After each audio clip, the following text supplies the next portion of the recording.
very fortunate to have with us Richard Dale. Can you survive the Arctic? And this is a participatory game. So you may remember it from last February. So they played a competitive group game, and it was fun and insightful, so we got him back here. And this is a different game.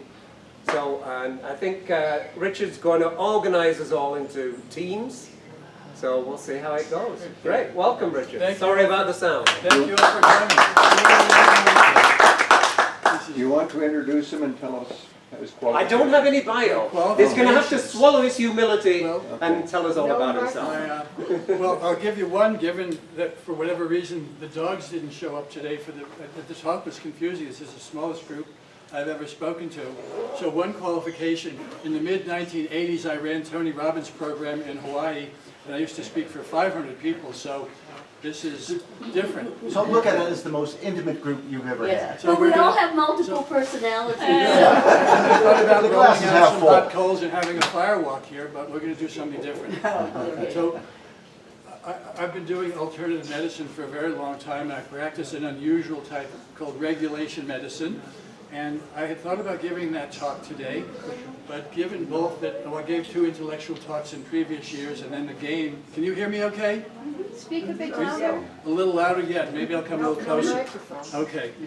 The microphone is dead. Sorry. I'll do my best. So anyhow, I gave 2 intellectual talks, and last year I did this game called Win As Much As You Can, and it was teams competing. And people loved it. About 60 people came, and I thought, well, let's do another one. And part of the reason for that is that we live in both a political and environmental situation where disaster is possible. So even though the Arctic is very different than this environment, how do we prepare? What happens if there's an emergency? How do we find synergistic work together? How do we do that? Because always individuals don't make it as well as teams. So this game, the Arctic survival game, I'll tell you the scenario in a minute, but what you're going to be doing during this game is prioritizing 15 items. So your only task is to eventually get in groups, ideally of 5, but it can be 4. 3 would be a little small, but whatever works. We got a small group. So you're going to get in group, and then you're going to have a list, and you're going to prioritize. Okay, so that's your assignment. Now, the situation, and I have it all written out so you can read it again, the situation is this. You've gone on an excursion to the Arctic. For whatever reason, you decide to come back 2 weeks early. Your plane has blown 30 miles off course. And again, all this is in writing, so you'll get it twice. Your plane has blown off course 30 miles. You're 2 weeks early, so no one's even going to start looking for you for 2 weeks. We have 15 items. What are the most important ones? So step 1 is each of you are going to rank them individually. No crosstalk for the first step. Rank them individually, how important you are. Is an axe more important than matches, more important than a sleeping bag, more important than a compass?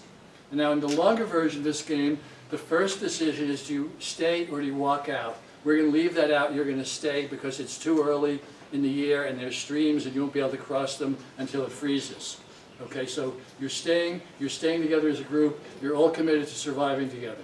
Okay, so can someone help me hand these out? Sure. Phil? So everybody understand the basic task. So column 1 on the far left is your individual ranking. Then when you get together in teams, you can take some time to discuss and do that. And of course, there's a bunch of experts who are Arctic trained, kind of the equivalent of our Navy SEALs, who I'll give you their official ranking. And then there's a score above which you live and below which you die, theoretically. So step 1, rank on your own, and then we'll get into groups of... Yeah. Question. Okay. The plane is sinking. There is no hope of using anything from the plane. Correct. This is that list of 15 is all you got, and in your pockets you each happen to have a pocket knife and some U.S. or Canadian currency. You say the plane is sinking. The plane and the pilot are gone, which means that when they come looking for you, they won't find a plane. They'll only find whatever you set up. Is there any hope of moving this group throughout the Arctic, or are they stationary? Okay, thank you for asking these questions. In this terrain, there's lots of lakes and streams. So you would not be able to cross them at this point. If you don't make it out, if you don't get picked up by another month and everything freezes, you can walk out. But for right now, you're going to be spending at least 2 weeks stationary. And you're committed to staying together, and you're committed to surviving. So go ahead and rank those items. Yes, please. Did the airplane drop us off? The airplane crashed. The pilot died. Tell them they can read this. Read the sheet, please. All they need Indirectly, yes. to know is right there on the page. And questions are welcomed.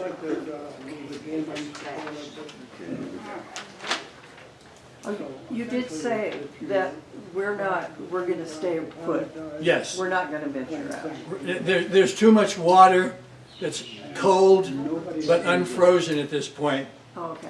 And you would, again, in a longer version of the game, the first decision would be stay or walk out, but the answer is stay. Too much water. So we just put 1, 2, 3, 4, No. 5 over here? Just in the On first the left column, which do you think is rank the most those items. important? So for example, Okay. 1 to 15. a rubber tube is the most important thing you could possibly need. You rank that number 1. A compass is the least important, you rank that number 15. So you pick your own priorities of what you think are the most important from number 1 to number 15 and put it in the leftmost column. Please. Where are you? You are at the border of Newfoundland and Quebec, just below the Arctic Circle.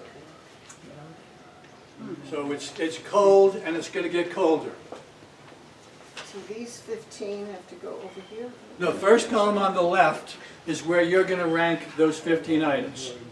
Oh, well, it's just 5. So you put, no, down here, you put, like, if you think this is number 15, you put 15. This is Well, 9. So let me, I'll answer your question. So you For have those of you who are 15 still items. confused, You have to rank it there are in several order, columns 1 there to below. 15. In the leftmost column, you're So ranking you're individually. looking at these Then you're and going to get saying, together how as a important team is and that to discuss my it, survival? and then you're going to Is rank it from as a 1 to team. 15? And then And then you rank eventually I will tell you what the experts said, and then you're going to compare your score to the experts. So start with left column, itemizing what you think is most important. Please. So the details say clean water, is that potable water? Yes, the water's clean. You can drink. Attention back up here and let me break this down for you. So everybody got the so-called experts numbers, and the experts were considered the equivalent of the Navy SEALs. They're Arctic-trained Canadian Army, I guess, and they rated these numbers the way they did.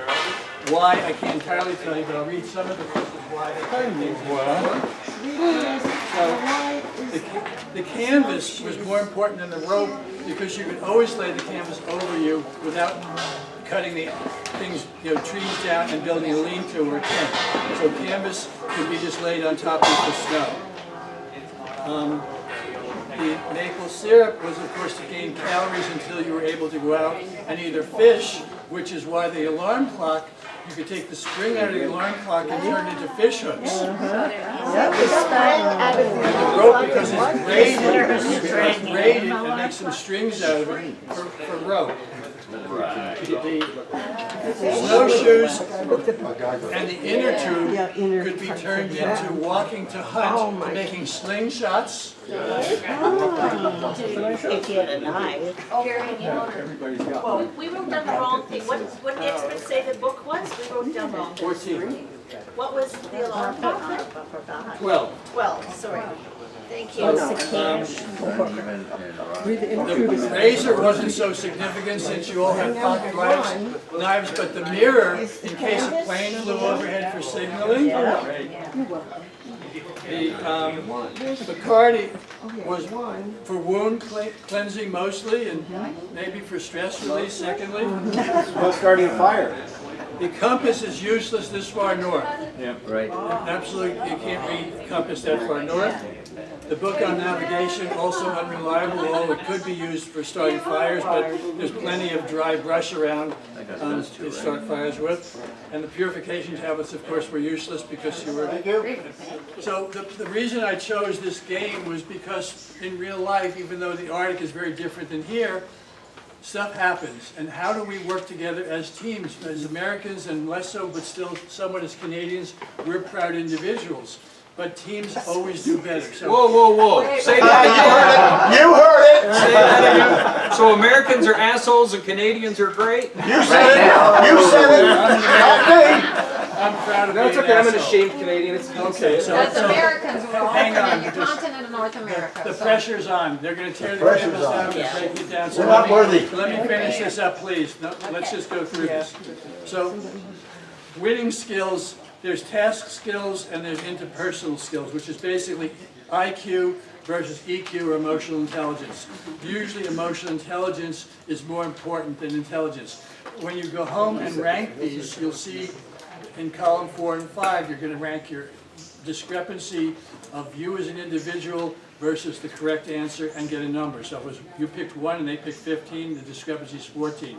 We won't have time to do that in the group, but at home, you can go home and compare your individual score to the experts and then your group score to the experts. And in almost all cases, with a few exceptions, the individual score will be quote, worse or higher, because 45 and below, you survived. That was somewhat of an arbitrary number. 45 and above, you didn't survive. So, you know, respect, listening and talking, feeling tone, not being aggressive. What was your pattern? The captain, I'm in control. The observer checking out, not participating, or being a participant. And what I loved here was everybody pretty much participated. I didn't hear any bullying. I didn't hear any. I heard really good win-win situation. So how do you make decisions? By consensus, which is again what wins the most. Everybody has an opinion. Were you bullied? Did you compromise where you didn't really think you should? And when you look at your own scores, did you go, oh, I knew it was right, and how did you beat yourself up? Did you beat the group up? How did you play the game? Because this does, to some degree, reflect how you show up in life, right? I mean, it's a little bit more pressure, both time and situational, but the reality is this does reflect how we cooperate as teams, how we show up. So, where do you compromise in your life and how much to play win-win? And I think you guys did great. I was really impressed with the way you all worked together. Thank you for coming. Sorry to be interrupted.